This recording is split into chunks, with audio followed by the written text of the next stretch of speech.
nasisiraan ng bait. Kung kailan ang puso ko sa'yo ay napalapit, tsaka ka naman biglaan na nagbago. Ano ang kasalanan to't bigla mong sinarado ang iyong pusong di na makaramdam? Dahil sa pagkataksi labis akong nasaktan, labis akong naniwala at nagtiwala ng lubos. Walang makakasira sa pag-ibig na taos, ngunit panaginip lang lahat na nangyari. Nagpakatanga talos hindi ko mawari. Ano bang nagawa ko? Di ko matandaan. Sabihin mo sa akin, di ko maintindihan. Manhid ka na ba talaga at hindi na magawang mabago? Sa kamalian tuluyan ka na nakulong, di ko alam kung paano pa ako makakabangon sa iyong pag-ibig na iginapos. Tuluyan na nga akong nilamon. Bakit ba biglang nagbago ka? Anong dahilan? Saan ba ako nagkulang? Yun ang gusto kong balikan. Sinasariwa yung dati, masasayang nangyari yung mga araw natin natabihan. Pero lamang sana ko sa iyong lakas ng loob para ipagsigawan tong nadarama kong lungkot. Kaso di kayang masabi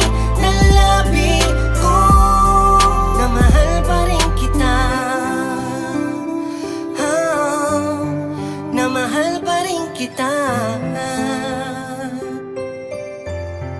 Na mahal pa rin kita. Baka naman po pwedeng ako'y kausapin mo muna. Wala akong ginawang kasalanan, bakit kailangan makarinig pa ng mura? Sabihin mo sa akin ang dahilan pakiusap, kung bakit ikaw ay bigla kang nagbago sa akin, di na kita makausap. Gusto ko lamang sana malaman kung ako ba yung may kasalanan. Kung ako ngayon mali sa atin, sige tama ka na, wag ka lang mahirapan. Mahal, wag mong isipin ng kalagayan ko. Basta ikaw ay makita ko lang masaya kahit na masakit para sa akin. Laging okay lang ako, kahit alam kong di na ako dahilan ng mga ngiti mo.